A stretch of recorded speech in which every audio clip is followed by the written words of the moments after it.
La palabra jubilación tiene varias acepciones dispares.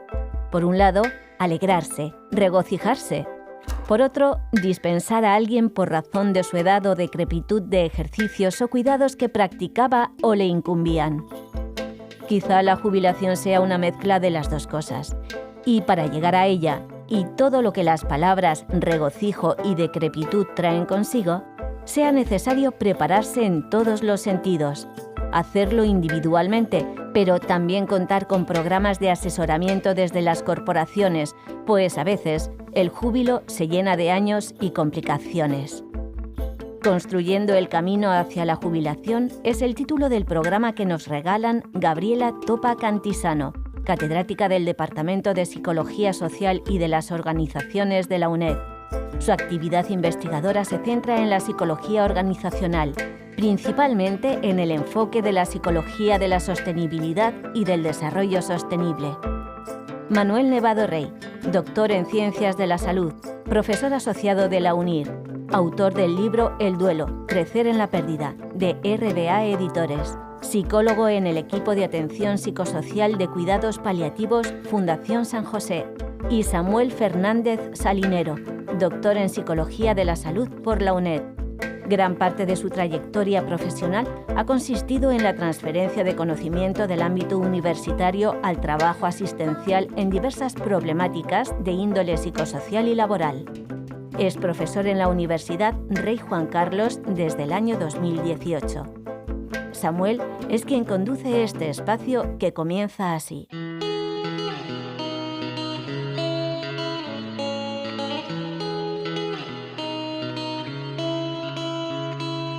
El envejecimiento es un proceso gradual y continuo que comienza en la edad adulta temprana. A medida que avanzamos en años, nuestro cuerpo y nuestra mente experimentan cambios naturales. Las funciones se ralentizan, pero también se abren nuevas oportunidades para el crecimiento personal y la conexión con otros. No existe una edad específica que marque la transición hacia la vejez. Tradicionalmente, se considera que la jubilación, alrededor de los 65 años, marca este hito. Sin embargo, la biología no se rige por calendarios. La edad cronológica, la biológica y la psicológica se entrelazan y cada persona vive su propio proceso de envejecimiento. Hoy exploraremos cómo mantener una vida activa y saludable después de la jubilación. Gabriela, ¿por qué es relevante tener en cuenta los procesos de transición a la jubilación? Bueno, creo que en primer lugar porque la transición hacia la jubilación es un hito muy importante en la vida de las personas. Las personas hemos estado socializadas durante muchísimo tiempo para y por el trabajo. Desde pequeñito te preguntan, por ejemplo, ¿tú qué vas a hacer de mayor? Pero no te preguntan realmente lo que vas a ser, sino te están preguntando en qué vas a trabajar. Y esto le ha dado al trabajo una enorme centralidad. Entonces, pensar que en un determinado momento, un día en el calendario, muchas veces no decidido, vas a cambiar de la posición on en la que vas todos los días a trabajar a la posición totalmente off, es un cambio muy fuerte y que implica además muchas áreas en la vida de las personas, ¿no? Implica cuestiones financieras, implica cuestiones relacionadas con el uso del tiempo, también implica de alguna manera responder a la pregunta de ¿quién soy yo? Porque cuando alguien te pregunta, hola, buenos días, ¿quién eres? Tú lo primero que dices es tu nombre e inmediatamente después de eso dices, soy profesor, soy músico, soy fontanero, soy electricista. Es decir, haces referencia a tu profesión o a tu trabajo. Entonces eso es parte de lo que te define. Y por último, ¿qué relaciones vas a mantener con otras personas? Porque para muchos de nosotros el ámbito más importante de relaciones que nos rodea está vinculado al trabajo. Son los jefes, los compañeros, los clientes, incluso te conoce la persona de la cafetería que frecuentas, cerca de tu oficina o en tu facultad o en tu hospital. Y un buen día vas a perder todo eso. La gente se va a olvidar de ti y ¿qué vas a hacer? Esa es la gran pregunta. Por lo tanto, ¿crees interesante que las organizaciones implementen políticas de recursos humanos para fomentar y facilitar esta transición a esta etapa de la carrera profesional? Pues sería deseable que tanto desde el punto de vista de las organizaciones como desde el punto de vista de las personas se intentaran de alguna manera hacer esa transición de la manera más suave posible.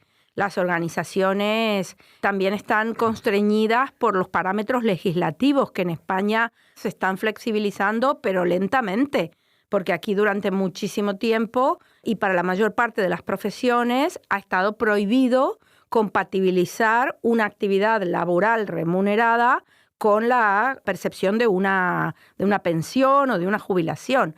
Recién ahora se empiezan a flexibilizar los mecanismos para pensar en empleos puente, en formas de desarrollo de la carrera tardía que puedan tener, por ejemplo, que ver con el emprendimiento senior o con la posibilidad de implicarte en otro tipo de actividades que tengan que ver con quién eres, más allá del puesto que desempeñaste en la organización.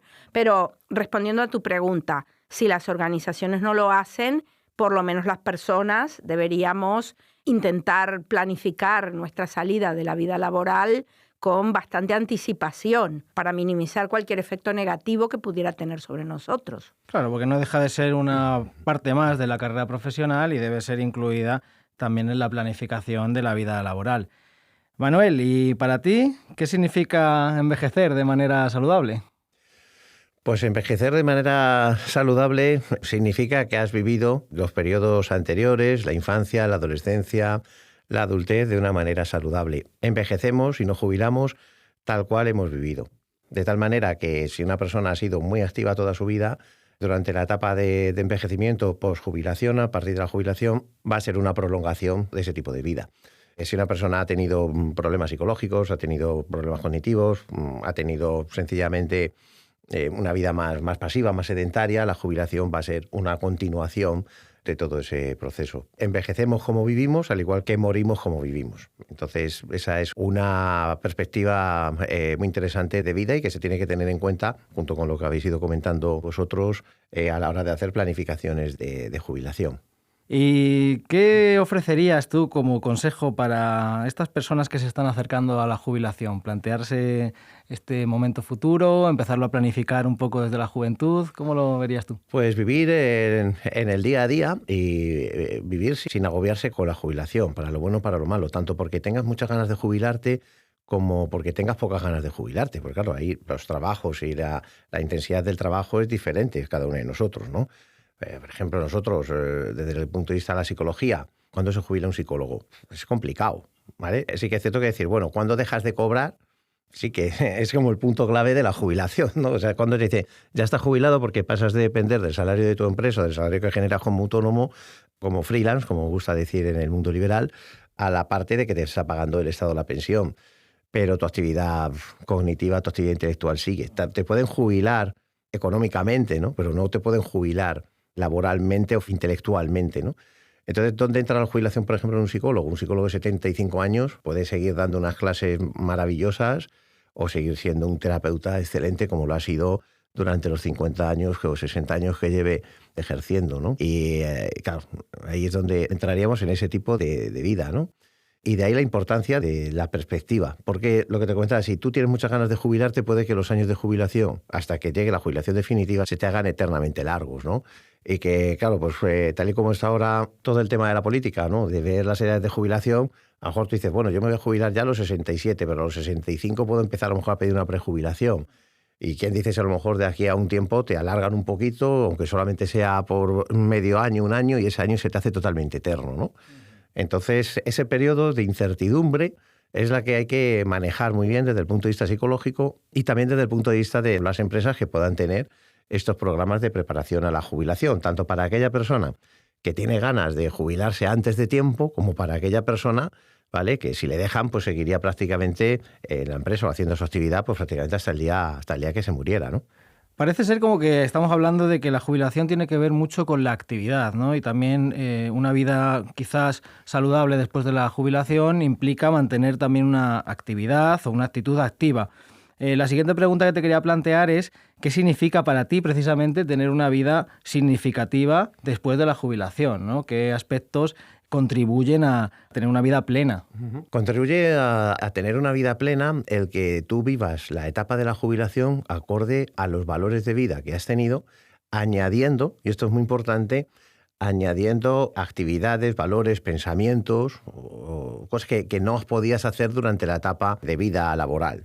Es decir, añadiendo un plus a esa vida laboral, a esa vida extra, ¿no? Por ejemplo, las 3 personas que estamos aquí ahora mismo, ¿no? Dijéramos, ¿cuántas cosas nos gustaría hacer, por ejemplo, relacionadas con hobbies, que ahora mismo no podemos hacer por temas de tiempo, ¿no? No sé, en mi caso, por ejemplo, aprender a tocar la batería. Mucha gente se dedica a estudiar. A estudiar una carrera Exacto. que no pudo estudiar de joven porque lo orientaron hacia... no, tú tienes que estudiar esto porque en lo otro no vas a tener trabajo. Claro, exactamente. Mira, por ejemplo, en nuestro Colegio Profesional de la Psicología de Madrid, ahora mismo el grupo más numeroso, el grupo de trabajo más numeroso, es el de los psicólogos veteranos. Están cerca de 300. Y muchos de ellos empezaron a estudiar psicología superados los 60 años. Son personas que hacen una carrera pues que te puede llegar a apetecer, pero que en un momento determinado pues no podías, porque en meterte en un grado pues lógicamente requiere muchísimo, ¿no?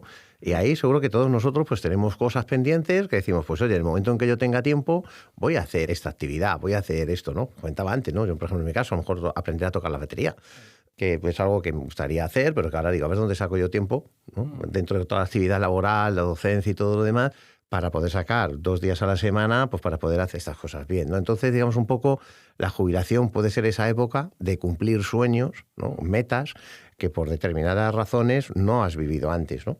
Es una época de cambio importante. Por eso, por ejemplo, ahora el número de personas, de divorcios, de separaciones, en edades cercanas a la jubilación se está disparando, porque muchísimas personas que han vivido en pareja se plantean si esta última etapa de la vida la quieres pasar con esa persona con la que has compartido hasta ese momento. Algo parecido a lo que se plantean con el trabajo. He trabajado hasta ahora en esto porque era a lo que me orientaron desde pequeño, pero yo me gustaría hacer otra cosa y entonces es como un punto de inflexión, ¿no? Te planteas, y a partir de aquí, ¿qué? Claro. Es que hay muchísimos escritores, por ejemplo, dentro del arte, pero hay muchísimos escritores que han escrito sus mejores obras después de la jubilación. Es decir, cuando ya prácticamente tenían otra vez, como por ejemplo José Saramago. Gran parte de su producción literaria se produce a partir de los 70. Encontramos también como 2 cambios de ritmo, ¿no? Cuando alguien ingresa en el mundo laboral es un cambio de ritmo de un 0 a 100 y luego parece ser que las personas podríamos entender la jubilación como un pasar de un 100 a un 0. Entonces, estamos viendo que con matices tenemos que conservar un poco estos movimientos de la etapa previa y vivir conforme a nuestros valores, etcétera. Pero yo te quería preguntar también por tu experiencia como clínico, por tu experiencia trabajando con estos colectivos, con estas personas que ves después de la jubilación, y quería que me comentaras un poco lo que has visto tú en relación con los desafíos a los que se enfrentan estas personas después de la jubilación en relación con la salud mental. O sea, ¿qué les pasa a estas personas? ¿A qué se enfrentan? ¿Con qué sufren más? ¿Con qué disfrutan más también, no? Claro, después de la jubilación se abre un periodo de vida en el que vamos desde la jubilación, que es el fin de la vida laboral, hasta el fallecimiento. Es un tema que no se suele hablar mucho, pero es que va ahí. O sea, el fin de la vida está ahí, ¿no? Entonces, claro, dentro de lo que antiguamente se llamaba tercera edad, que es un término ya pues no adecuado, se especifica que dentro de la vejez hay varias etapas, ¿no? Hay varios procesos, ¿no? Entonces, claro, no es lo mismo, por ejemplo, la jubilación, porque muchas veces cuando hablamos de jubilación nos referimos como a los primeros años después de la jubilación, que es una etapa en la que uno vive como si fuera una especie de luna de miel con la jubilación y en la que pues una persona, pues claro, después de estar trabajando 50 años, pues lo recibes eso, ya tanto si el trabajo es físico como intelectual, pues lo recibes como una liberación, ¿no? Y como decir, bueno, ahora tengo tiempo pues para todo esto que hemos comentado, ¿no? Poder aprender a tocar la guitarra, poder hacer psicología, poder hacer filosofía, poder hacer voluntariado, quedarme en casa o cuidar de los nietos, lo que yo considere, ¿no? Claro, pero este periodo no es eterno. Este periodo tiene una duración más o menos estándar, ¿no? A medida, sobre todo a partir de los 70, 75 años, a partir de los 75 años en concreto, empiezan unos periodos de fragilidad en la persona mayor, en el cual cualquier persona, una persona mayor, que puede tener un percance en la salud y pasar de ser totalmente dependiente, o sea, totalmente independiente a ser totalmente dependiente. Entonces ahí hay un proceso de cambio importante. Una caída te puede llevar a un inmovilismo, a problemas del sueño, problemas depresivos. Es la entrada de toda esa área. Y entonces, claro, ¿qué ocurre? Que esa parte de fragilidad que va asociada también en muchos momentos al envejecimiento la tenemos o la tiene la persona mayor que sufre esa situación y la persona que le acompaña en su viaje de vida. Entonces hay, dentro de esas preocupaciones de la vejez, cuando uno empieza ya en el periodo de jubilación, empieza también a tener esa preocupación tanto por su salud como por la salud de las personas a las que quiere, ¿no? Entonces, claro, el miedo, por ejemplo, a situaciones de dependencia, el miedo a la demencia, el miedo a los duelos continuados, ¿no? Como dice Joaquín Sabina en una de sus canciones, me duele más la muerte de un amigo que la que a mí me ronda, ¿no? Entonces la muerte, los duelos, van haciendo que sobre todo empiece a haber una etapa después de la jubilación que ya no es de tanto júbilo, porque recordemos que jubilación viene de júbilo, ¿no? Entonces, claro, ahí es ese proceso, digamos, un poco en el que hay que poner el acento, dentro también de las campañas de jubilación. Pero claro, el tema, por ejemplo, del apoyo en salud mental, del apoyo comunitario, de todo este tipo de cosas está muy bien, ¿vale? Que se pongan en los primeros años para ayudar a esa transición, pero luego tiene que ser continuado durante todo ese proceso, ¿no?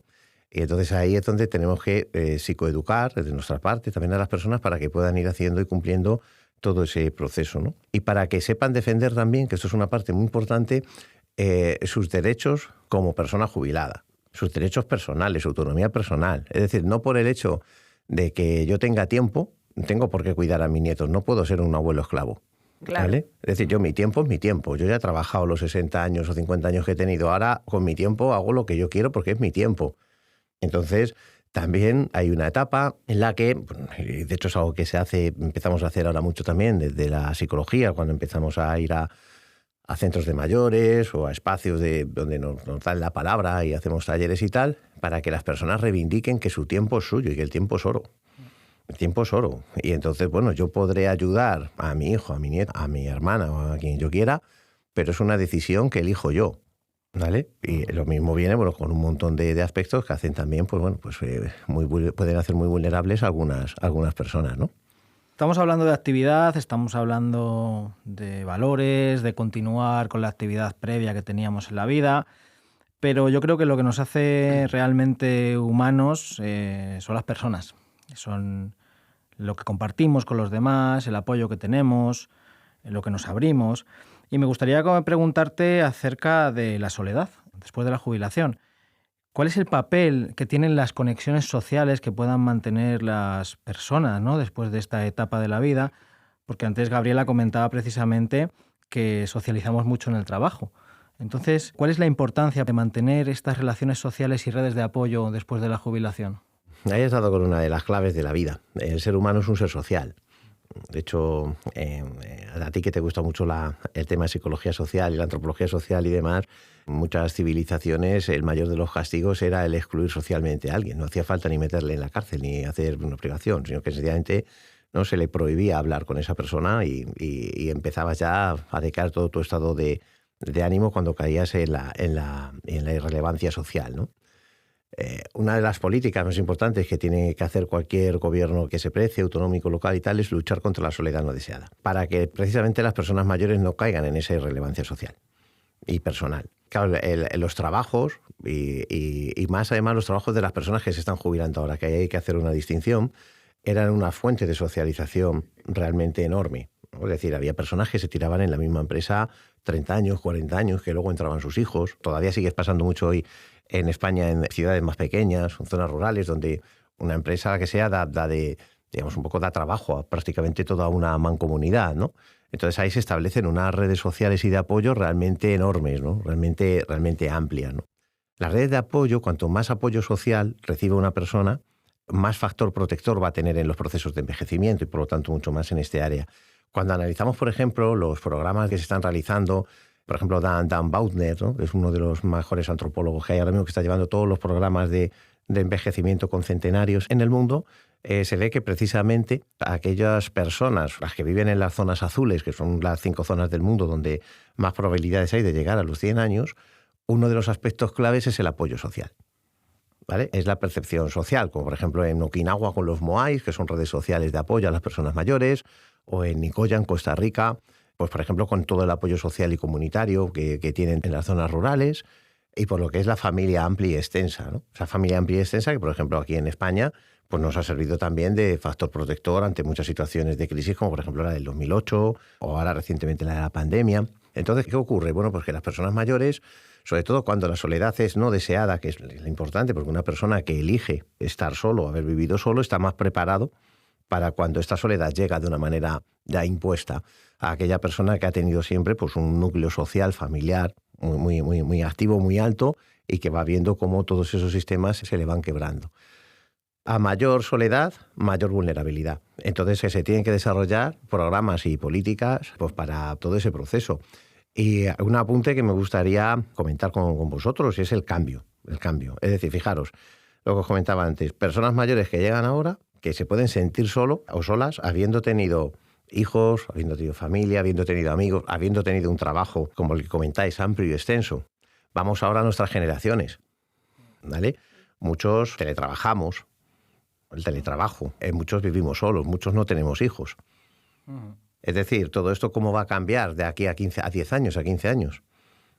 Hay un debilitamiento de las relaciones sociales cara a cara, con una tremenda invasión de las relaciones sociales online o mediadas por la tecnología, ¿no? De las redes sociales, las reuniones y videoconferencias y tal por Teams. Pero escuchándote me lleva a reflexionar si esas son verdaderas relaciones sociales. Es decir, esta experiencia que estamos teniendo ahora aquí, ¿no? Que estamos los tres sentados alrededor de una mesa, charlando sobre estos temas que a todos nos interesan. También lo podríamos haber hecho por teléfono, pero hubiera sido exactamente la misma relación. O sea, hubiera creado el mismo vínculo entre tú y yo, que no nos conocíamos, no nos habíamos visto hasta el día de hoy, salvo por la referencia de la persona que nos conectaba, que era Samuel, que el vernos ahora cara a cara y escucharnos, ¿no? Además, y escucharte todo lo que tienes. Además nos habríamos perdido la palmera de chocolate que nos ha traído. Sí, también la experiencia del café, el llegas tarde, espérame, todo eso, ¿no? Que rodea. Que todo eso fomenta relaciones sociales, fomenta humanismo. Y es algo que poco a poco pues, se va perdiendo. Y es algo para reflexionar. Es decir, ya por ejemplo en Japón, muchísimos cuidadores de personas mayores están siendo sustituidas por robots. Que esto es algo que va a llegar. Es decir, tarde o temprano, lo estamos viendo, la realidad virtual en las relaciones de personas mayores. Todo esto está haciendo que haya un debilitamiento en redes sociales. Es decir, que cuanto más conectado pareces que estás, más desconectado estás. Claro, antes, cualquiera de nosotros antes, por ejemplo, tú a lo mejor decías, llevo 3 meses, llevo 2 meses sin ver a mis hermanos, o llevo 2 meses sin ver a mi amigo, tenemos que quedar para tomar una cerveza, o para vernos, para hablar, para comentar. ¿Y ahora qué decimos? Pues hablo con él por WhatsApp casi todos los días. Claro. Es decir, ni siquiera ya hablamos, ¿no? Es decir, es esa llamada que se hacía hace unos años, que decías, oye, ¿qué tal? ¿Cómo estás? ¿No? Ahora como mucho se limita a un audio de 1 minuto y medio, que pasamos además, si puedes, a 1,5, o que si tienes a alguien que te escribe muy rápido, y dices, joder, ¿qué audio más largo has puesto? ¿No? Entonces, que quieras que no, eso nos va limitando. Y si nos limita a nosotros, pues una persona ahora con 65, 70 años, que además puede estar pues, bastante peleado con las tecnologías. Más pues, aún. Más aún, ¿no? Mucho más aún, ¿no? Entonces, la soledad a todos los niveles es un elemento de vulnerabilidad. Yo diría que es el momento, el tema de vulnerabilidad más importante al que nos enfrentamos como sociedad. Tener en cuenta que, por ejemplo, las empresas de teleasistencia que trabajan, por ejemplo, aquí en Madrid, la gran mayoría de llamadas que reciben no es porque la persona se caiga en su casa o porque necesite algo, ¿no? Sino para hablar con alguien. Para hablar con alguien. El año pasado pues tuve que dar 3, 4 cursos a empresas de teleasistencia precisamente para formar a sus profesionales a la recepción de llamadas. Es decir, a la escucha y a la acogida empática desde el otro lado del teléfono. No por temas técnicos, a lo mejor, de se cae, de te llama una persona de te llama una persona con una ideación suicida, o de te llama una persona con tal, no, sino que sencillamente te llama una persona porque tú ves que necesita hablar. Y que muchas veces la llamada, como me decían muchos de estos compañeros que trabajan en teleasistencia, me decían, es que he dado el botón sin querer. No, porque incluso ellos se dan cuenta de que necesitan hablar con alguien, pero la propia vergüenza les atenaza, ¿no? Y entonces es como decir, bueno, digo que he dado el botón sin querer, como me van a atender, me van a llamar automáticamente en cuanto dé el botón, y ya aprovecho para hacer esa llamada. Y esto, claro, pues esto no se puede dejar así. Y sobre todo en las ciudades grandes, donde hay una situación todavía pues bastante tensa en todo este tema, ¿no? Y bueno, distritos muy envejecidos por los precios del alquiler en las grandes ciudades, por un montón de aspectos donde se va alejando a la gente de viviendas, y la soledad en esos edificios son realmente tremendas, ¿no? Son realmente tremendas, porque las relaciones vecinales también han cambiado. Recuerdo hace poquito que fui yo al bloque de viviendas donde vivía antes cuando estaba mi madre viva, y de todos los vecinos que fundaron ese bloque en Carabanchel en los años 70, ya solamente quedan 2 vecinas. Y decían, aquí ya no es como antes, aquí ya no habla nadie. Como mucho alguien que es más simpático y te sube a lo mejor las bolsas o que te saluda los buenos días. La gente se mete en su puerta y ya no quiere saber nada del de al lado, ¿no? Y entonces todo eso hace que se pierdan todas estas redes que son fundamentales para el envejecimiento activo. Parece, ¿no?, que uno cuando va creciendo va como acumulando experiencias, acumulando experiencia laboral, trabajo, redes sociales, redes de apoyo. Y parece, por lo que hemos estado hablando, cuando uno se jubila va como restando, ¿no? Va restando actividades, va restando Dinero. Relaciones sociales, dinero, claro. Nos Y olvidemos. y la pregunta aquí que quería hacerte a Manuel por último no es, en tu experiencia como psicólogo, ¿qué queda después de restar todo esto? ¿De qué se preocupan las personas una vez que se han jubilado, o estas personas a lo mejor que restan sus redes de apoyo y se quedan solas? ¿Qué es lo que más valoran las personas una vez están en esta etapa de la vida? Las relaciones auténticas. Es decir, las relaciones desde alguien que se acerca a ti con la esperanza de que no te va a pedir nada, ¿vale? De que se acerca a ti sencillamente porque quiere estar o compartir tiempo contigo. Ten en cuenta que yo no estoy tan de acuerdo con tanto restar, ¿no? Sería, más que restar, sería no sumar. Es decir, porque bueno, restar en realidad, la propia ley de vida también nos lleva a algunos aspectos, ¿no? Es decir, el tema del duelo, que ya sabes que es un tema que a mí me apasiona, está muy presente en la vejez. Es decir, claro, y hay un ejercicio que les digo mucho y que tú lo has visto muchas veces, ¿no? Cuando comenzó un curso y les digo a las personas jóvenes que tenemos, por ejemplo, a lo mejor haciendo un curso de duelo, les digo, venga, hacer una hoja, una hojita y poner los nombres de las 10 personas más importantes de vuestra vida ahora. Y lo ponen, ¿no? Pues mi padre, mi madre, mi hermano, mi pareja, mi tal, no sé qué, no sé cuánto, ¿no? Digo, venga, ahora vete al año en el que tengas 80 años. Es decir, si has nacido en el 80, pues echa suma de 80 años, ¿vale? Y ahora piensa, de estas 10 personas que tienes aquí, ¿cuántas seguirán cuando tú tengas 80 años? Y da vértigo, ¿eh? Claro. Da vértigo. Claro, ¿qué es lo que ocurre? Que en realidad no es que estemos restando, ¿no? Sino que hay personas o hay relaciones que, digamos, no suman. No pueden por un montón de aspectos. Podemos trabajar mucho en ello. Pero a partir de ahí, ellos lo que buscan son relaciones auténticas. Son personas, es decir, la experiencia te da, el echarte años encima, yo creo que te da, y eso yo creo que si los oyentes que tengamos que pasen de los 70, te da, como me decía a mí una persona mayor, me decía que en los años te dan como un radar para detectar idiotas, ¿no? Entonces, y alejarte de ellos. Claro, ¿no? Y además, como ellos me decían, dice, como ya tienes 70, 75 años, dice, puedes decir lo que piensas porque no tienes miedo a la represalia, ¿no? Dice, pues el que no quiere directamente, si eres más educado, no lo aceptas y tal. Dice, entonces tiende esa autenticidad, de gente que la gente se comporte de una manera auténtica, que vaya hacia ti porque quiera estar contigo, porque quiera pasar tiempo contigo, porque quiera en realidad ahí sumar. Y entonces puede que restemos algunas relaciones, como tú bien decías, pero también sumas muchas relaciones de calidad. Y eso, fíjate que está ahí una teoría muy interesante, ya que estamos en UNED también, en un campo científico, que es lo que se llama la teoría del sesgo positivo, ¿no? Es decir, que ahí es, digamos, un poco donde nosotros podemos tender a sesgar, a ver esa partida, a tener una especial conexión con las personas que están en este periodo de envejecimiento. Pero yo creo que, por otro lado, si asumiéramos que empezamos a envejecer a los 34 años, por muchas cremas que nos pongamos con elastina, con colágeno, y mucha cirugía estética, y por mucho que se camufle la realidad del envejecimiento con términos sucedáneos como no soy un viejo, soy un silver, ¿vale? Sí. Soy uno de la generación dorada, ¿vale? Bueno, eres una persona que a lo mejor no aceptas tu edad, y por eso ponemos etiquetas constantemente, ¿no? Pues si asumiéramos ese periodo de envejecimiento y viviéramos la vejez pues como un proceso normal dentro de la vida, pues seguramente nos fuera mucho mejor a todos.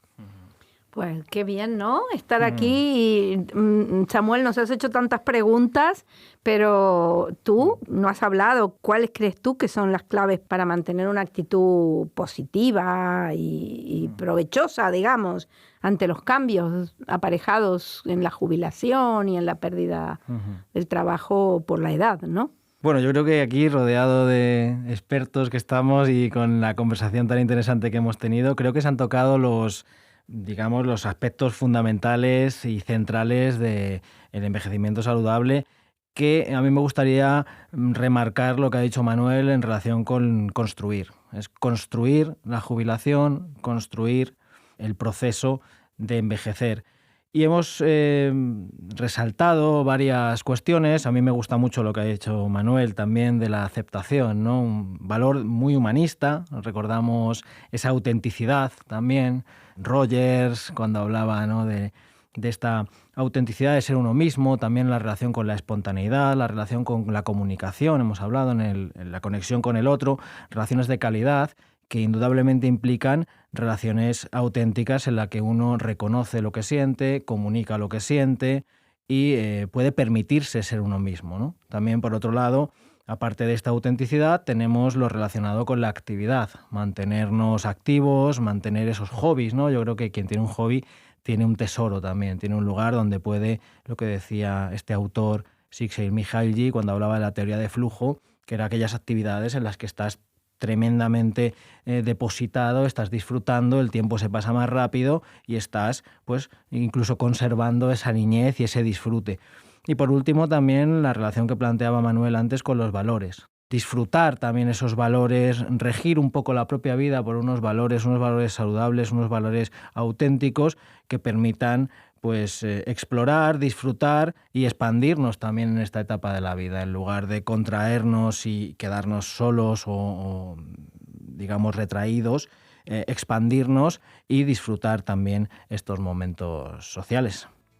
Bueno, pues llegados a este punto, nada más que agradecer a Manuel. Muchísimas gracias por estar con nosotros, Manuel. Gracias a ti por la invitación. Impresionante la sabiduría que se ha destilado en este programa y muchísimas gracias a Gabriela también por estar con nosotros. Gracias a ti por contar con nosotros.